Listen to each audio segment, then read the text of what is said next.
everybody. Welcome back to my channel. I'm joined today by a very special guest, one of my favorite people that is like mother energy and really out there making a change. Heidi Popp.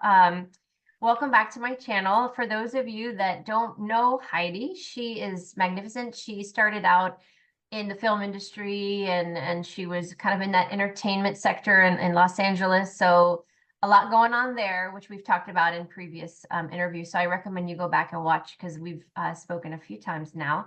And she had children, and just like me, you know, the children changed her trajectory, and she stepped into teaching and working with conscious children and Starseeds and helping them kind of find an alternative path, which is very greatly needed at the time. And now I love what you wrote too in your bio. You are now working as a lead teacher in a learning enrichment center, which I like how that's worded, because here they call them homeschool resource centers, but I really like the wording of where you are now. So you're a lead educator for a homeschool community. And you also have an amazing podcast. I love your energy. It's all about high vibration, bringing people in like-minded, and you call it Pop Energy after your name Pop. So I love that. So welcome, Heidi. Thanks for coming back on. Thank you. Thanks, Sherry. Thanks for having me. Yeah, this is a pleasure. It's fun. We're going to see now our little journey because I think it's been about a year almost, maybe since our first. So I Yeah. was assisting then and now lead. So I'm curious the stories we can share. Exactly. And I reached out to Heidi to do this conversation today because of the fact that I know she started into a leadership position in her enrichment center. So now she's got her own class, and I want you to talk to the audience about your experience, what's been going on this year, and if you're noticing a kind of a shift in the energy of where you're at, or at least with the children that you're working with.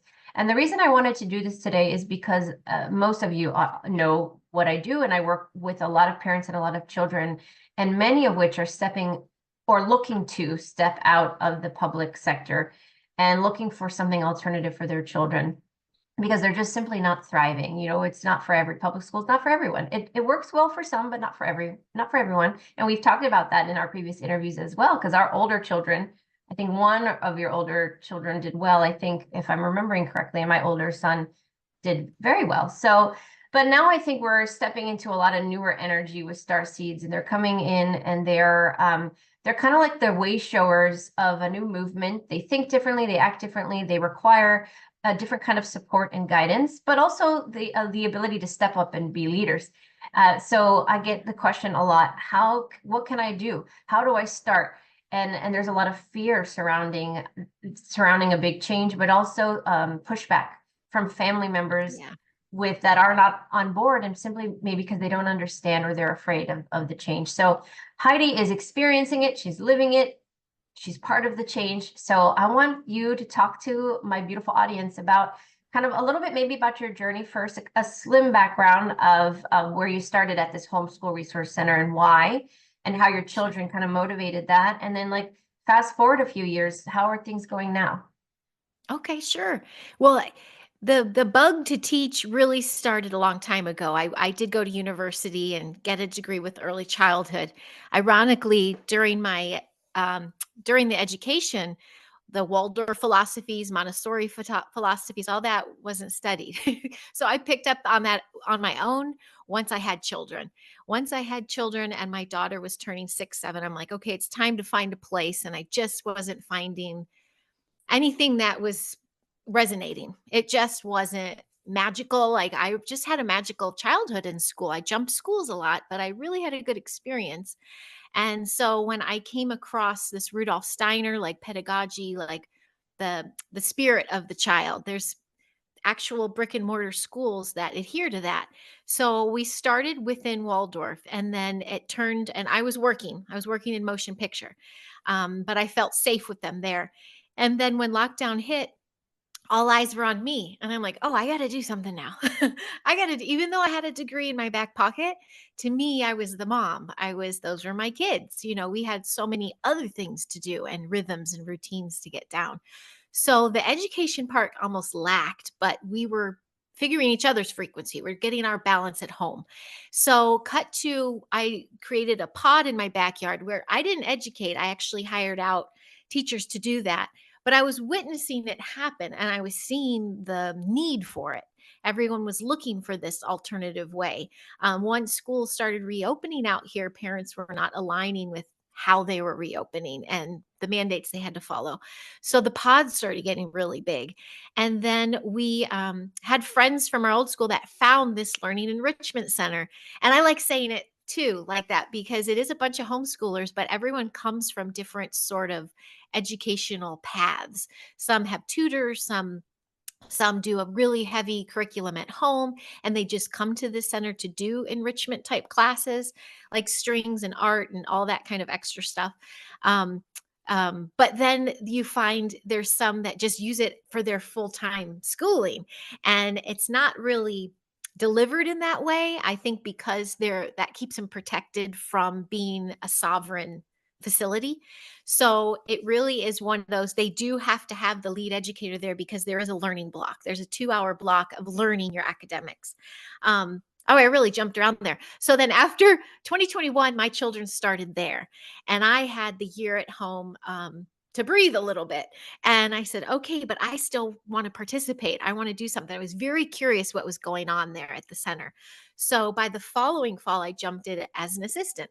And that was exciting. I got to kind of have my hands wet, my feet wet in all the classrooms, but I really stuck to 4th grade. And then by the end of the year, I had a really good year. And the administrators and the owners were like, hey, we're watching what you're doing. Which would you be able to take and lead a class yourself?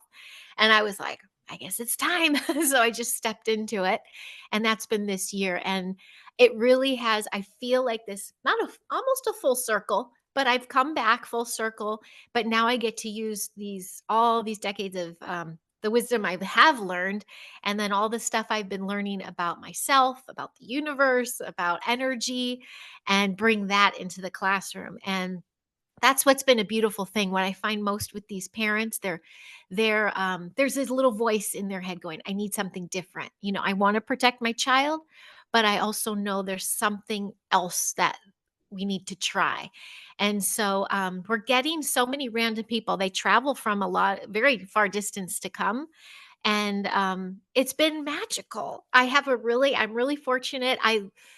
This particular center and with pedagogy, the teachers loop, which means I started with this 3rd grade class, but I'll be with them all the way through 8th grade. So the same students will be with me the whole journey.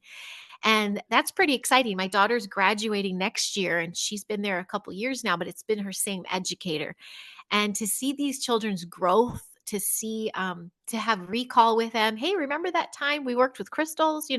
We can call back. It's more fulfilling for me sometimes, I think.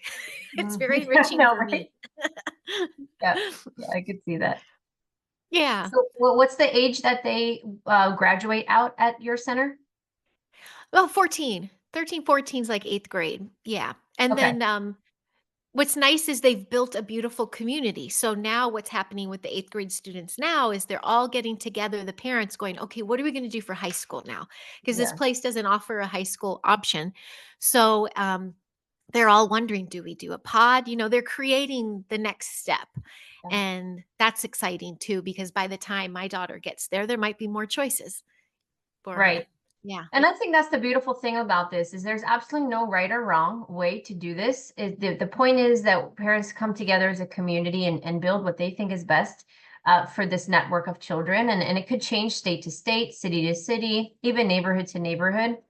And I think that that's wonderful. I think that instead of having an overall curriculum where everyone follows in every state, every public school, that I don't think that's conducive anymore. Perhaps it worked for some period eons ago, but not so much now. And so giving the choice, the important thing is the choice for the parents and the Yes. children to create what they want. And I think I'm seeing a lot of that here is that there are a lot of homeschool options up until 8th grade. And then there's a lot of figuring out what to do with the high school age, some of which are reintegrating back into public school. I've seen that, but they are much more balanced and much more centered, and some of them seem to do well. And then others, it's like too much of a shock, and they don't do it. And so we're finding our way. And that's the beautiful part about the ascension, right, Heidi, is like we're rebuilding structures in the way that we think is best as a group collectively. And if we don't like it, we can, people don't like that, they find something else that works. And there's no right or wrong, no hierarchies. Everyone knows I moved to Florida for the sole intention to open the Aramis Creative Learning Center. For a lot of reasons, we haven't been able to move forward in the speed in which I was expecting, but I'm okay with that, and there are reasons why. So in the meantime, I have found a beautiful homeschool resource center for my daughter to go to, and she is thriving. Like I was just talking to my husband this morning. I said, Aramis has made such a complete 180 in every way, emotionally, mentally, physically, just all of the boxes since she has started in September. And just a couple of months, it's been 3 months, right? September, October, November, 4 months-ish. And she's a completely different person. She's more confident. She has less stress, no anxiety. And she loves going to school and this is how it should be, because if they go in willingly and they want to learn and they're eager and excited, they will actually learn so much more. And they don't have the homework, they don't have the anxiety and the tests and the competition. They just go in and it's like a family. So I am new to all of this as well, and I have become more involved. And I was talking to you offline a little bit, and I've started offering classes a few days a month, whenever I can. And I've done a sound bowl healing, crystal healing class. Yay. The other week we did crystal grids, and the children learned about crystals and how to make a grid, and everyone got to make their own and take them home.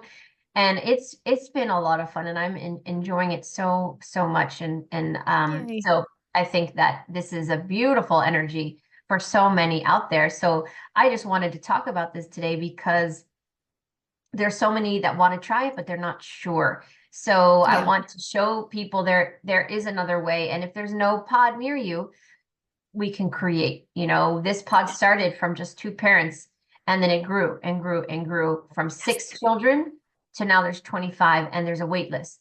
So the more people are open and willing to try these things. So tell me what a typical day is like at your school and what you teach. Sure. Well, I want to say too that this was 7 years old, and they started with 20 people or so, 30 people, and the student body's over 100 now. So the communities grow fast. Well, a typical day. So this is exciting. My particular class is 3rd grade, and the 3rd grade curriculum that has to do with Steiner is very practical skills. So like cooking, gardening, building, they're physical. This big 9-year change that these children go through, they're 8 turning 9 during the year. It's when these children developmentally go, oh, like they picture themselves as a part of humanity now. It's not just their world. It's like, oh, I'm just one of many.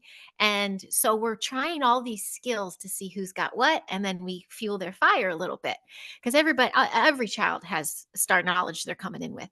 So my typical day, I start the day. I'm, like I said, outside the entire time. So when I get them down at the benches where they get dropped off, I usually hum or I start a little song, and I have this really pretty way we go to our classroom. You can see it when you walk up, but I take us through the back way so we can go through the woods a little bit. One of the weeks we did grid the class with crystals, and so we put some at the entrance. So sometimes I'll peek back and the kids are like stepping into this invisible little portal. They're like feeling it, and they're like, oh yeah. And they're all like touching the trees as they go, like, good morning, good morning. And then we always handshake and look in the eye. I always ask, I make my eyes, please. And I'm like, good morning, such a nice, so nice to see you. I say something to each of them individually, and that light starts to just pop. And we do a morning verse just to bring us together. And I do the one I kind of made up.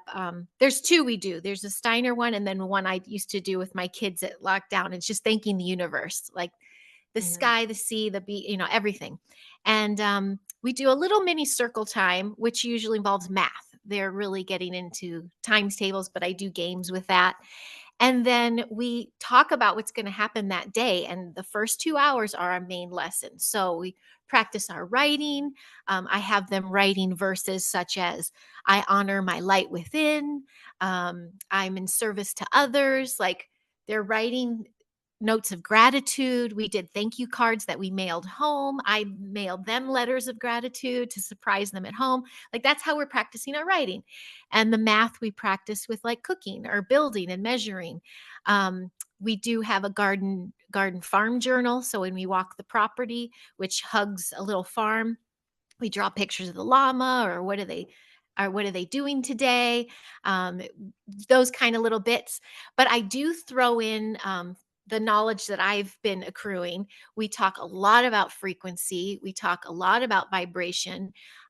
When there's unrest, or there's a couple that really try my patience in a good way. Like, they make me test all these things because they're not, you know, I don't want to be here, I'm going to disrupt, and I'm naughty. They're like so full of knowledge, they just want to share all the time.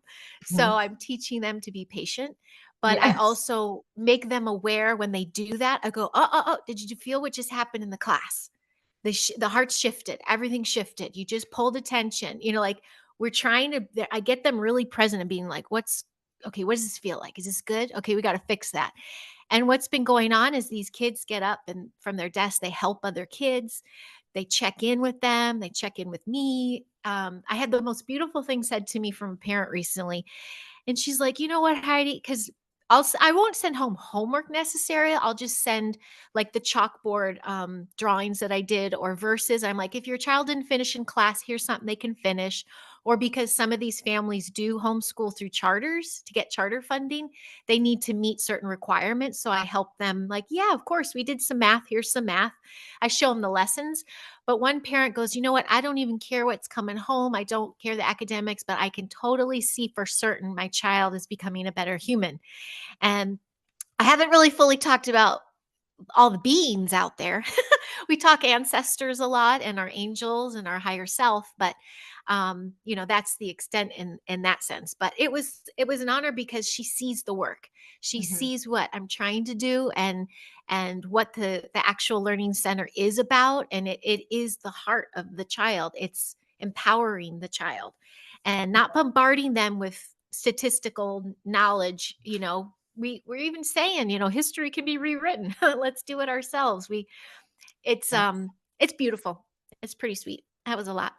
No, I could listen to you talk all day because it's just right up my alley, and I love all of it. And this is what I'm trying to create over here. And it's just so nice, I think, for people to hear that there are pockets of this everywhere. And they're sprouting, and it's becoming more integrative, and I love that. And your comment about the self-awareness, I think, is such a vital period in our development as human beings. And you're so right. When they're in elementary school up until that 6, 7 year age, roughly, they are very self-centered, and not in a bad way, just that the world revolves around them, as it should, because they're growing up and they're experiencing, but they need to feel safe and validated. But then as they start to get older, they really start to see themselves as, oh, there are others and they have feelings too.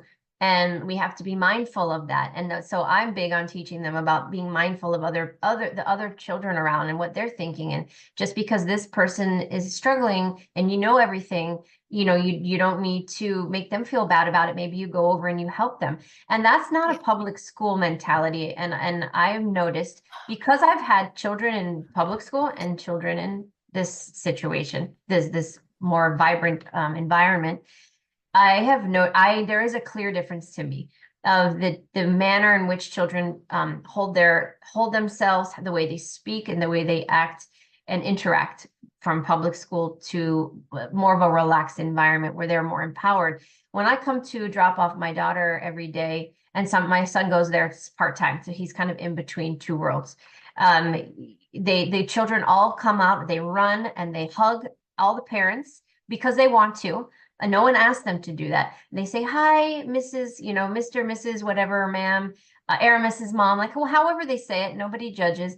they look at you in the eye. They're so balanced. They're so happy. And one of my favorite things is that there are mixed ages. So I'm curious how your school, I know you have focused groups in age, but our school, our center mixes the young ones as young as 3 all the way to the oldest, which I think is 13, and everything in between. And they play out in the playground together. They eat lunch together. And then they might have different lessons based on age, but then they're always together. So when we have pod parties, I call them, at my house, where we invite everybody over, no one's like, oh, get away from me, to the little kids. They actually Oh, take care of them, and they yeah. want them, and they look out for each other. And that is my favorite thing. And Yeah. you just don't see that in the public school I sectors. know. So do the children at your center mix in age during different playtimes? Yes, at different playtimes. We have a backfield, which is really huge, and third grade and up plays there at recess because there's a lot of kickball and like they're hanging in the trees. Like it's a lot of little rougher. And then the first, second, and even kindy goes wherever they want.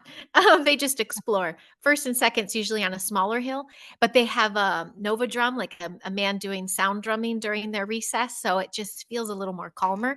But what I think so beautiful is in first grade, they have this rose ceremony, and the eighth graders get buddied up with the first grader. And the eighth graders greet them to welcome to like academia. They just left the magic of kindergarten. They're in an official desk, things like that.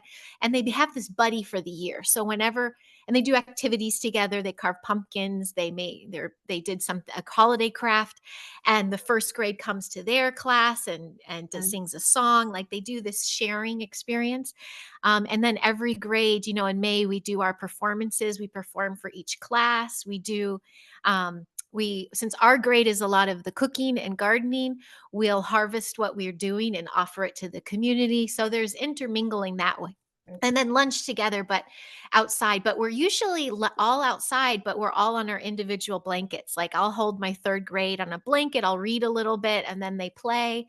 And then they all are mixed up. But it's really sweet because when they drop off and pick up at the benches, we call them, it's kind of down below the property. They're supposed to kind of sit with their classes, mostly for ease of getting them in and out of the car efficiently.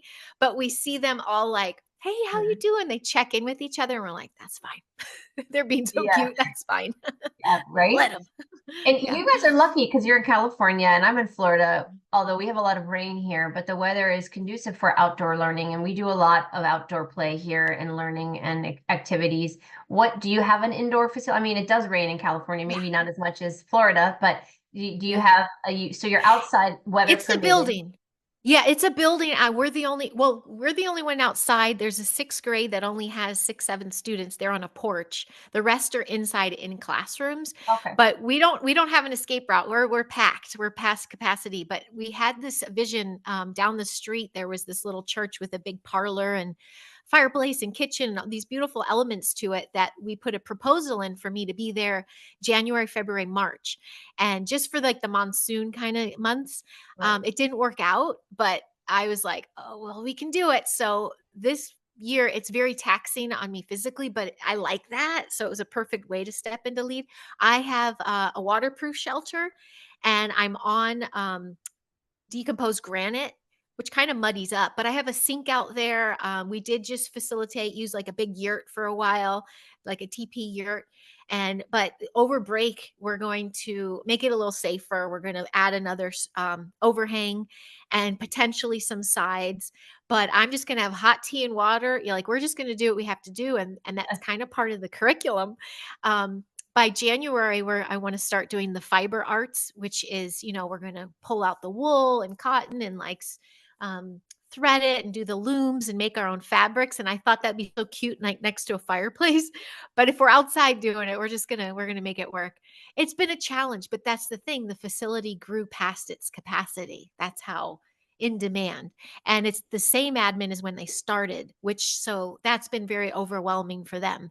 So it's really a community task to keep this moving efficiently because it's a lot of work. And I think we're trying to manifest more space, make that happen. But for now, it's, yeah, I just do my best outside, but I have it set up where I even bought this gorgeous wood armoire. The kids call it Narnia. And it's big wooden one. It's hand carved. It's gorgeous. It's safe under tarps, but during the day, that's where all our supplies are. So it's Yeah. like, and then the back wall is all like greenery that's blooming, like bougainvillea, and it's beautiful. But we are under shelter. So, Yeah, yeah, if it it gets is scary beautiful. crazy, we have a plan to run into the first Right. class available. Yeah, Yeah. yeah. I mean, here we would need structures just because of the unpredictability with the weather. But you guys are, I mean, I'm from LA. I mean, Yeah. it's beautiful most of the time, which is great. And Heidi posts pictures now and then on I can't remember if it's Instagram or Facebook, but your outdoor classroom is beautiful. I mean, it's outdoor. She's right. It's got a beautiful forest in the background with a chalk shade. You have the old school chalkboard, and then the Narnia thing there, and then the desks are wooden and they're outside. And I Mhm. one time you posted a picture where with the crystal grids, and I saw Yeah. one little one child, I don't know if it was a boy or a girl, under the desk with a crystal, like he would. I think They it was a each boy. He buried was, one under. yeah, and he was Yeah. putting it, and I was like, oh, that's just, it makes me so happy when I see posts because our Instagrams and Facebooks and social media oftentimes are so flooded with all the negativity that Yeah. I love so much when I see the positivity and the change. And your school represents that. Your center, I don't like using the word school, but your center I know represents they don't either. that. I know I did. I have to catch myself because as an adult, I'm still working through my own programming, and so Yeah. it's just a constant reminder of being mindful. But something else I Yeah. want to talk about, you brought up a really good point, and it's part of my uh, what I try to mentor parents is working out of the programming schooling where it's repetition, it's memorization, it's worksheets, it's reading the same thing every year nothing changes. And I'm really an advocate for real life relatability. So children thrive and they really learn more profoundly when they understand what it is that they're doing. So you learn math through cooking. I love that you incorporate the writing into an activity. So it's not just the dog went to the park, like how Right. you Yeah. worksheets, and they don't even know what they're writing. They're Yeah. just writing.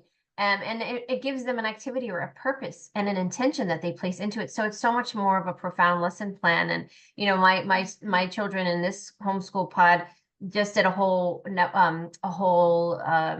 section on creative writing, and they all published their own parts of a book. And Cool. they practice writing and grammar and all of that, but they got to be creative and create a story out of it. And so they really loved it. So I'm such a That's big so cool. advocate for the real life relatable learning because it works and the children get it. I never hear them say, why are we learning this? How many times have I heard my son previously say, Mom, what's the point of this? I don't understand why I'm doing this.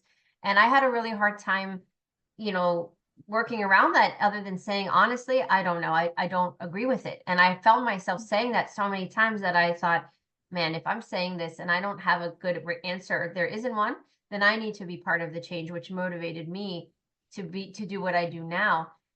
So do you think that the Yeah. children do better when they are learning something that makes sense where they can relate it to life?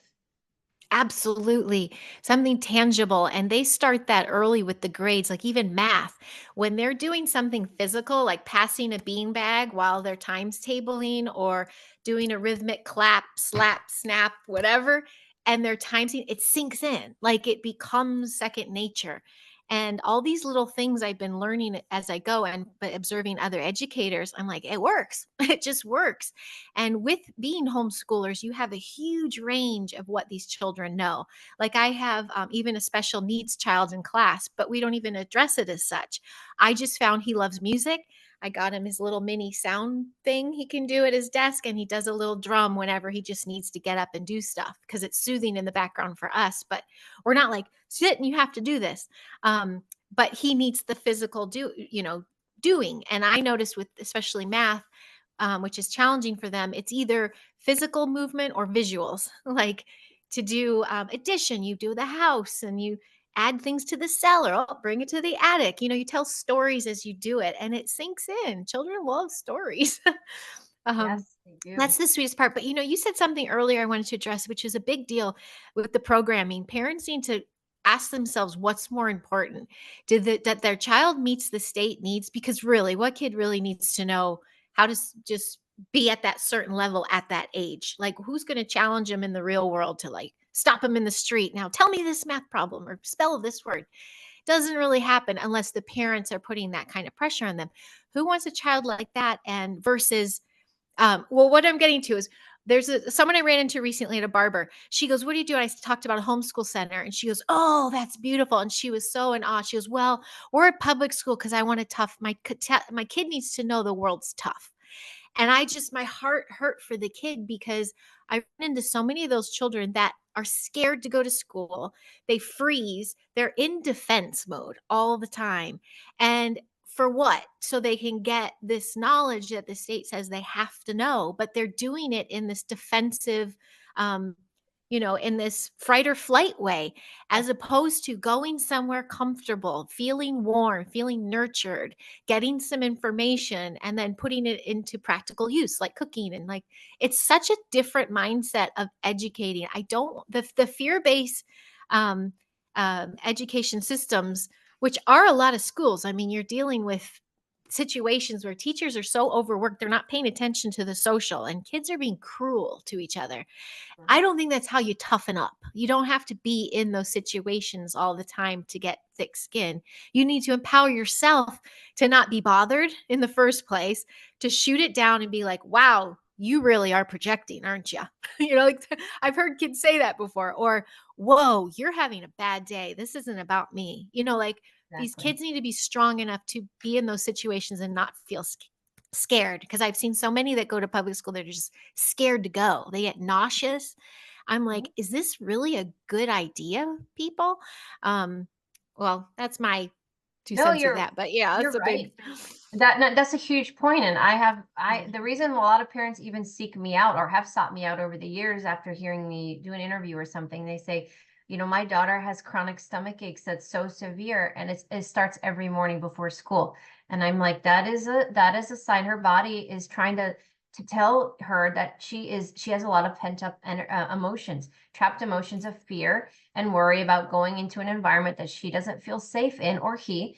And the body that and our solar plexus is right there in the stomach, so that manifests physically as a stomach ache. The body is trying to tell you, I don't feel safe, I don't feel right. Yeah. And it happens, and my daughter is one of those that has suffered chronic stomach aches and things like that. So it's a shame because it's a regular occurrence, and most parents have that old school way of thinking where they're like, oh, they're going to get tough. And I agree with you, there are other ways to get tough.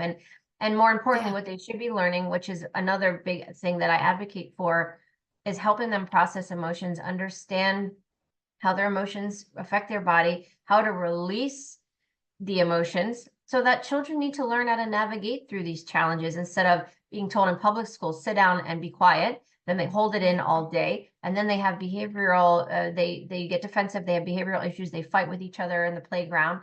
They go home. Their parents are tired. They don't want to hear about it. So then they're told to be quiet, do your homework, and that's why so many adults are just so tense. It's just they're Yeah. just so like their auric field just shrivels down into this prune because Yeah. they don't feel like they can be themselves. And they don't know how to navigate through challenges. And children need to understand how to navigate through challenges, because regardless if you're in a homeschool environment or a pod school or on the playground and you're meeting someone for the first time, they're going to get on each other's nerves.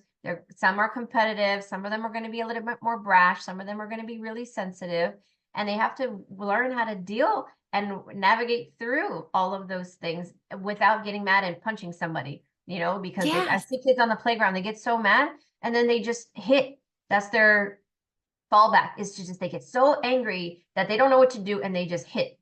And they don't, because they're not shown or taught at home, and certainly not in school, okay, what happens? Why are we angry? And how do you navigate through that? And the child saying, are you projecting? I didn't even know what that meant until I was in my 20s and someone said that to me and I wanted to punch him in the face. This is before I went on my spiritual journey, before I had my son. And I was like, it made me so angry, but I didn't understand it. No one taught me that. Mhm. But imagine if someone had taught me that at 5, 6 years old. I would have mastered it well, to some degree in my 20s.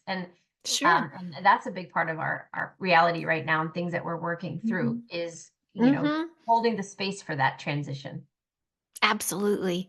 I've been trying to teach them tools also of self-regulation, like just regulating themselves. And I think when I shared that post a long time ago, part of our morning circle, it depends on the energy. Like that walk into our classroom tells me everything.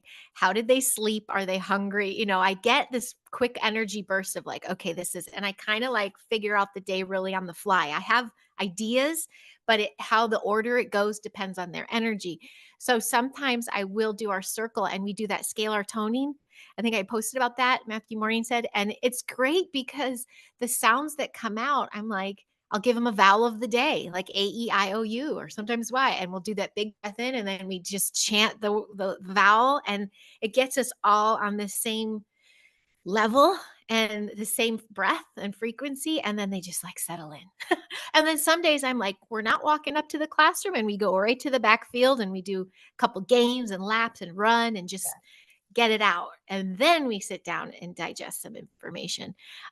Yeah. But then I want just to get them to the point where they don't have that combative moment of like, I don't even know what to do with my body or what words to say. I'm so frustrated. And throw. I want them to be like, whoa, yeah, I'm not feeling so good. Or you just hurt my feelings. Or I want them to tell their truth. Mhm. Yeah, and that's okay, and it's valid, and it's okay to have feelings.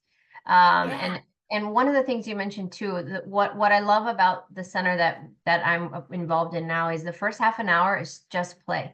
So from 9 to 9:30, they have free play in the backyard, and all the age groups are mixed together. Now ours is much smaller, 25 children, but it works. So by the time they've run around for a half an hour, they come in, they have some water, and they sit down. They're kind of ready Yeah. to learn. They're like, okay, I got that. I got my energy out now that I can Yeah. sit, and they are much more focused and ready to be attentive and to listen and participate. So I think that Yeah. helps a lot.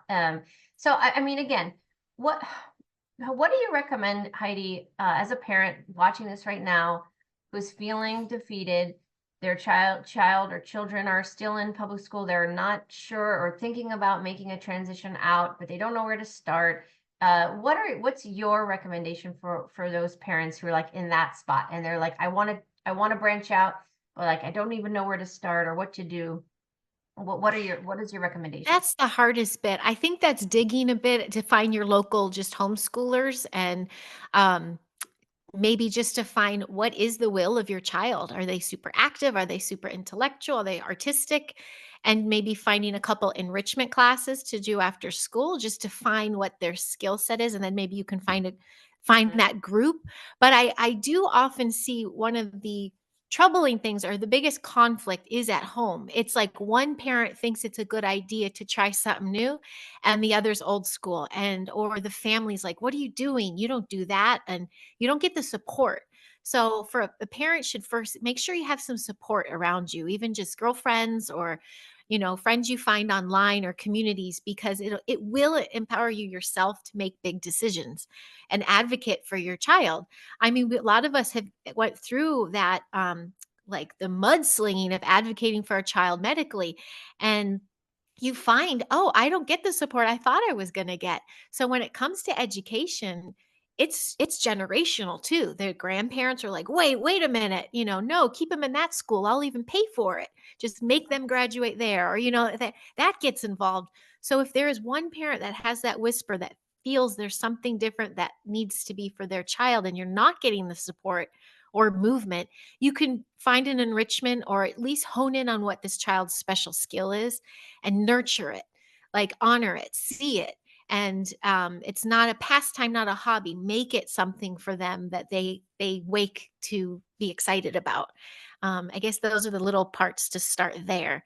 But the whole mindset of what education should be is swiftly changing, and it starts with courage. It starts with the courage to go, I'm going to take this next step. And that's finding the support and then finding what is available to you around you. And most places, I mean, most major metropolitan cities, every state feels like there's homeschool areas, there's homeschool facilities. But I tell you, one of my posts recently too, I laughed so hard because I met like this doctor with all these accolades, like sort of all these awards and on honors and degrees and everything. And he's making a joke about homeschoolers. He asked me what I did. And he goes, "Oh, yeah, we thought of that. But, we need our kid to have, friends and just things that I'm just like, what have you heard? Like, they're the most social. And they learn those skills too of tact and manners so that when they do go to like a restaurant, they make eye contact. Yes, ma'am. Yes, I'll have this, please. Like, what do you mean not social? There's so many myths and misconceptions about homeschool. Yeah. So it's researching as a parent to see what's best and what is it really all about. Talk to Yeah. the others. And I think a lot of those people too are remembering like homeschool. Like when I'm a 1981 baby, so back then the homeschoolers were the weirdos that were Yeah, home and they didn't interact. So a homeschool back right. then I in the remember. 80s, 90s, and into the early 2000s, the homeschoolers were home all day, and then maybe their interaction with civilization was at the playground in the afternoon, but they were really just homeschooled by mom. That's really or neighbor or whatever it was. But it's changed. The dynamics have changed so much that people don't realize that they're so well versed, so socialized. They like you said. I've had children from my 18-year-old from his life come through my house, won't even make eye contact with me, runs back to the room. Like adults are scary. Yeah, I'm like, dude, I'm a cool mom. Hello, I'm like super young. Like I'm younger than everyone else, at least for him at that time. And I'm like, I'm cool, man. But like they didn't want to, like it was just like the adults. We don't want to interact with the adults. Put your head down. They won't look at you. They're afraid. And now these kids come into my house from the homeschool. Hi, Mrs. Sherri. They hug. They want to hang out with me. They're like sitting at the table. They want to talk, and it's like such a different energy. And I saw a meme the other day too, made me crack up. It said, like homeschoolers back in the day. I can't remember, I'm gonna butcher it, but they were talking about how homeschool back in the day, your kid is weird, like you're the weirdo kid, that has no friends. And then I'm like, but public school, modern day, there's litter boxes in the classroom and people are identifying as pets.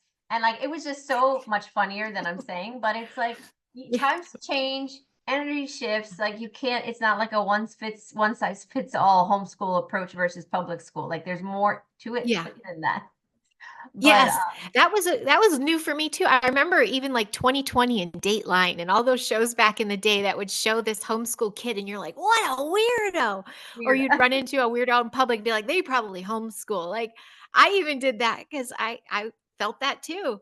But then I started realizing how empowering it is and how many, I think that we thank 2020 for that too because it really opened so many doors. They had to figure out how to do things at home. But the funny thing is, me now, even as an educator for homeschoolers, we do the least amount of work at home. Like everything's out. We do all these field trips and we have the center. We're only at 3 days a week. My daughter's 4, but everything at home is home time. And, we do Yeah. our cozy home stuff. I don't bombard them with things. We do have to meet the demands of a charter. I did sign up this year as our first year to get those funds. I did surrender, but it's helpful. But I met the nicest charter lady who's like, "Oh, I raised all my kids K through 12."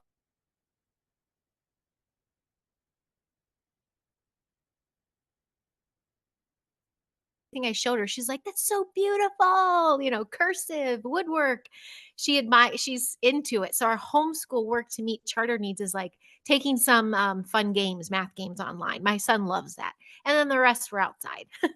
But being the what I even was raised to think homeschooling was, it's so totally different. Even using the word, I do this all the time when I tell people, like, "Oh, I'm a homeschool enrichment center," because it's not. It doesn't feel like it. The title is that, Yeah. but it's just I'm an educator, and those are students. Yeah. That's it. I like to call them for Aramis. We have different terminology for our center. So we have mentors. So we don't call them teachers; they're mentors. We change the wording around. That's why we use the word center instead of school. But see, I'm Mhm. still working through my programming. So here and there it pops up because it's like it's a repetitive. You Yeah, regurgitate the words that's programmed in your brain, like yeah, school. And the good thing about the homeschools, at least the ones that I know of, they're not pushing the woke agenda. And unfortunately, a big part of the right. problem right now in the public school is these children are being really like target programming for this whole agenda, many agendas, the woke agenda, which is an umbrella for many different agendas. And the homeschoolers don't like, not only are the homeschoolers that I've not even just in my pod but I've met in the last couple of years through sessions, one-on-one sessions, or just through integrative, what's it called? Socialization, like with different pods. These children, not only are they not subscribed to the woke agendas, but they are so bright and so beyond. Like they're talking about things that I'm like, wow, how do you know about that? But it's because their parents are talking about it at home. Nothing is taboo. They're open, and they know. Kids at my school are talking about climate change and the sky art. I got to be careful with our words and toxins and things in the food. Like they know all about that. And so it's a different energy. But Yep. one thing I recommend that I've noticed, Yeah. everything has a good purpose, but also a nefarious purpose. But one good thing about Facebook that I've noticed is that that's a good place to start. There's homeschool resource groups for every state and every big major city that you can join. And just sometimes Yeah. it's helpful just to see the posts and people are talking about how wonderful Yeah. they're doing. And even if you live in an area that's really like, not a lot of people around, you can join just overall homeschool groups for the it's not a location, and you can get a lot of information and a lot of assistance that way. So first of all, for me, it's like surround yourself with as many like-minded parents as possible, because if you go and talk to people in your family that are closed-minded, it's going to make you feel defeated. You're not going to feel like it's a good idea. You're going to second guess everything. And that's because they're thinking, like you said, a lot of it's ancestral, it's generational. Like we've been doing this. Everyone in my family has gone to Harvard. Okay, great. Well, not my son. I'm giving an example. And so it's like, okay, well, surround yourself with people who are like-minded, who share the same vision, so that you can build each other up and then help each other. So Yes. Facebook is a good resource for that. Yeah, absolutely. And I mean, some of those groups you can join and you can have a rough day, or it's like, I really need an activity, and everyone starts sharing their stuff. I just did this with my kids. Try it out, or here's a link, here's a code. You can do it all online. And then of course your courses you offer. I mean, it's everything that is available to try something new. It's being brave and courageous and feeling supported to take the next step, because your children, their job is to play, and their job is to figure out who they are in this world and what they have to offer. That's the school, that's the work. And so to do that, and any human will tell you, do you want to do it under pressure, or do you want to do it in your own supported time, and unfold, or do you want to be forced open? There's those are what I'm starting to see as the different types of schooling: being forced open or being soaking in knowledge. Like there's Exactly. those kind of things. Yeah. I mean, as they're experiencing and a life and they're balanced and they feel empowered, learning is going to be secondary to that. But the primary purpose, like you said, is to enjoy life. Like let's let them have, like my heart warms when I pick up Aramis from the school on the days that I am not teaching. And she's outside, the kids are laughing, there's music playing, they've got, some of them are holding the guinea pigs in their hands, some of them are with the chickens. And it fills my heart in such a beautiful way every single time. Like I'm like, look at these kids. And I think to myself, it can be like this for all the children of the world. It is possible. And it doesn't have to, and it really doesn't have to cost anything. If communities come together and they all contribute, where parents teach one thing and another teacher teaches, and yet you can have very minimal costs if everybody Oh yeah, contributes. So there's lots of different ways definitely. to do it. It doesn't have to be a really, private organization that's very expensive, because some of them are, and they're not in an affordable range. And then there are others that try to meet in the middle. And then there are like the co-ops where the parents, but not everybody can do that because they work. So they are not able to That's be right. involved. But there's something for Mhm. everybody. And I Yeah, think yeah. that if we just have open minds and we just think positively and just say whatever is in the highest interest of my family and my child, that is what we're working towards. Everything else will fall into place. Things are changing every Yes. single day. Even when I started talking about this 5 years ago, and it was just like I was new to all of it, to now. Look at how much has Mhm. happened, even in 5 years, even in 3 years, Yeah. even in 1 year since I moved to Florida. I can't believe the change that I'm seeing. And Yes. so there's a lot of positive things. Yeah. It's a lot of positive things and it's tangible. It's what we can do. For so many years, we're doing this disclosure and look at all these nefarious things happening. Look over here. Look at all this. Okay, but what are we going to actually do about it? And that's when it was like, oh, what I can do is our children are the ones who are going to flip our future. So let's focus there. Let's put our attention there. Plus, we'll create our reality of we'll make the trajectory go the way we hope it to go, not this doomsday thing. Because we can talk about all that stuff forever, but what are we actually doing in our 3D world to shift everything? And this is the perfect way because you get these beautiful, incredible little beacons of light walking around, and you're nurturing them and you're helping them just get a little brighter and brighter, brighter. And then they go off in the world, and you're like, this is going to be LA's just going to get a little brighter now. So that's Yeah, what we can actually tangibly do is get these children a little brighter to help shift our future. exactly. I really respect and admire what you're doing, Heidi. I respect the people the most that are actually trying to be part of the change, Oh, because there's a lot of people that talk about it and they complain, but they don't do anything for a variety of reasons: fear, disillusion, programming, whatever the reason. I'm not judging, but it's really refreshing when the people who are like, all right, I'm going to do something, I'm going to put my effort into this. Selfishly in the beginning because we want something better for our children, but then we realize, gosh, I don't, I could easily go in the woods somewhere and raise my children to be self-sufficient, off grid, and they'd have this amazing life. But what's that going to do for the collective? It doesn't help anybody but ourselves, but us.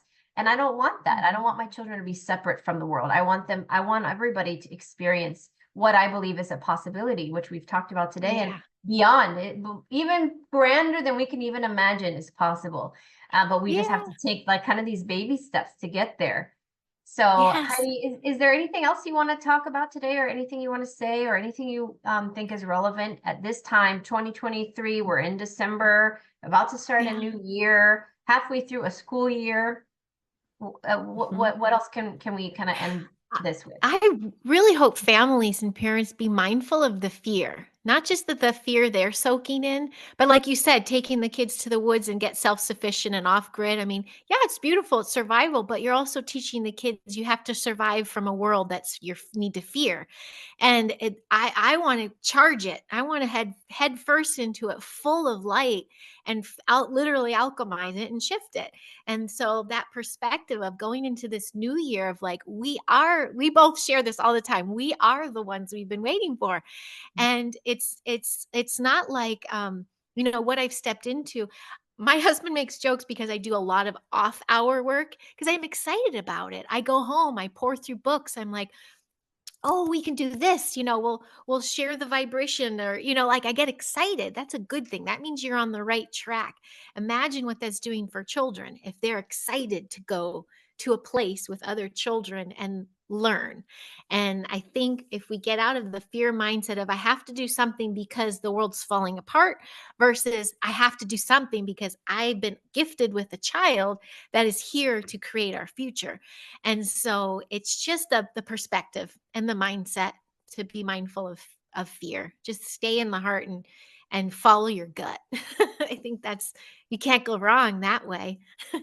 Absolutely. Sorry about that, everybody. We had a little bit of an internet issue, but I was basically just saying that, we're building this together as a community. But sometimes it's okay to let our children learn from this experience. Like if we're afraid, we don't have to hide it from them. Just say, we're trying to figure this out together, and make them a part of the solution as well. Teach them that it's okay not to know everything all the time. Like I tell my children all the time, I don't know what I want to do right now. I'm not sure what the solution is. And then sometimes I encourage them, hey, can you help me? Let's figure it out together. So it's kind of a blending of the parent and child relationship. It's like, well, I don't always have to know everything. Maybe you have a good idea that I haven't thought of. And actually, Aramis recently I can't think of an example right now, but she has surprised me so much where she had the best idea. And I was like, oh my gosh, I hadn't thought of that. I said, thank you so much. That's what we're gonna do. I can't remember what it was, but it was something for her schooling. So the point is, like, work together as a family and figure this out right now, and include your children and ask them what they want, ask them what their fears are, ask them what their preferences are, what they feel that their gifts are, their strongest elements, and the things that they want to work on. And they will respect that process and be encouraged and more empowered more than ever than if we just tell them what to do. Which I think is something else we're working out of as a parenting style, like more of the conscious parenting, which some people made a joke about years ago, all this free range parenting, and they always try to exaggerate everything. But yeah, I do care what my children think, and I do give them a voice. Ultimately, they know I'm in charge though, and their father's in charge, and there are boundaries, and I do have the last say sometimes if need be, and so does their dad, but they have a lot of room to voice their opinions, give suggestions, explain why they don't want to do something. And I think that is very empowering than just telling them, no, it has to be this way. What do you think? Oh, absolutely. Yeah, just full transparency. Because if you're not telling them the truth too, they pick up on that frequency that you're not telling them the truth. And then they're like, "Oh, I can't trust her. She's not telling me the truth." So, Yeah. it's really all in the delivery. So, like my kids know that they're at this place because I don't approve of the other way of doing things. I tell them, I go, I'm not approving of what's being taught there. I'm not into the system of what's, we just say it. And I tell them there's an option, and they're like, "Oh, we'll take this one." But just being fully transparent is really more a frequency energy thing too. Vibrational is Mhm. which they pick up on all of those things. And you want them to. You Yeah. want them to check you. Well, believe me, our children are so much smarter than we give them credit for. Believe me, they will surprise you if you just let them shine. They will, they will, there will never be a moment where you're just not in awe of their Yes. intelligence, their wisdom. But Yeah. unfortunately, many generations that we haven't been allowed to shine for a lot of reasons. But now we're seeing, and that's why they're like, gosh, the children of today are so amazing. Not all the Yeah. one, not the ones that are fully embedded in the public system that are identifying as animals and are into the agendas, but the ones that are, balanced and have strong families and they are allowed to be empowered and in that space of spiritual balance, they are mind Yes. blowing, mind blowing. Yes. And there's so many parents like you and I who have gone through these spiritual awakenings that are having these children now, these generations. I have to give a shout out to my pal Chrissy. I know she's watching because when she found out I was going to be her daughter's lead educator, um, she told me at school, she goes, I saw you on Facebook and Sherry. And like Oh, she follows you there. We have so many mutuals, but she downloaded me on her daughter beforehand. She goes, my daughter's on mission. She came here and she consoles her children. Like she knows all the lingo and stuff. And she goes, she's an old soul. She's probably her last incarnation, but she is here on mission to help assist her children. And through quiet observation, I'm watching her, and that's exactly what she does. She's the yeah. first to go console a child and lift their spirit. She's very intense in who she is, but I love that there are parents that I can talk to about this stuff too. There's very new ones that are doe-eyed or like show me the way, but then there's like this mom who's like, "Okay, did you see that one episode with Sherry with the?" And then we're Yeah. talking, and I'm like, "Yeah." Yes. And I see her daughter. I'm like, that is a product of a parent who's gone through this huge awakening and who is here knowing there's a mission. There's that's something we have to do. It's pretty cool. Yes. I love that. I love that. And just also recognizing what you just said, there are people on different stages of their journey. Some are just beginning, and then some have been at it a long time and everything in between. So the number one I teach my children, do not judge anybody. No one is better than anyone else. We're all learning at different speeds. We all have different gifts.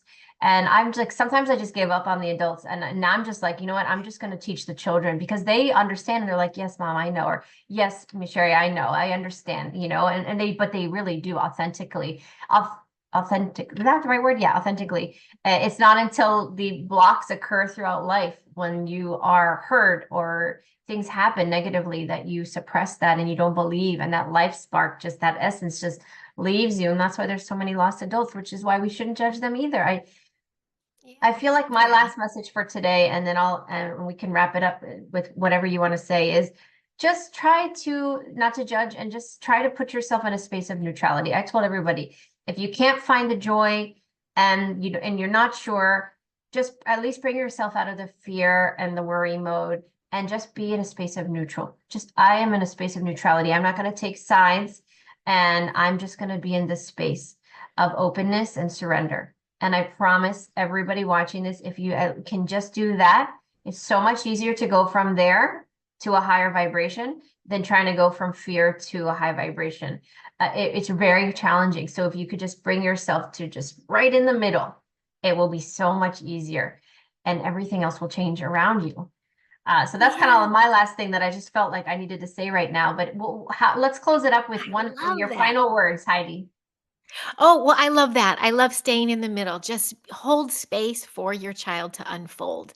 Let their star knowledge come through in a safe space, and nurture them. Like you've been, it's an honor to be their parent. So just hold that quiet, safe space and let them show you where to go and how to do it. Yes. I really think. Yes, Yeah. absolutely. Well, it has been an absolute pleasure, Heidi. I thoroughly Thank enjoyed this conversation. I loved, you. I could talk about these things for hours, but I think this was a great kind of an intercept of information to take people out of the energy of worry and what's happening in the world, and just focus on the children for a little bit. So I think this was a Yeah. wonderful conversation. So Awesome. thank you so much Thank for you. joining me. You're so welcome. And I'm so excited for Aramis because, our last convo, our second taping, you could see it brewing. You're like, I've got to do something different for my daughter. And here she is. And you can see this journey that she's taken. So bravo and kudos to you, because I know the unfolding of what's happening with Aramis is still your daughter, and the center is happening. But I'm so glad you found her tribe. Yes, That's thank so you. I cool. am So too. And awesome. yeah, yes, thank you for Yay. saying that. So Well, cool. I hope this message and this video finds all of you guys well. And until next time, we'll see you guys very soon. Bye, everybody. Thank you. Bye.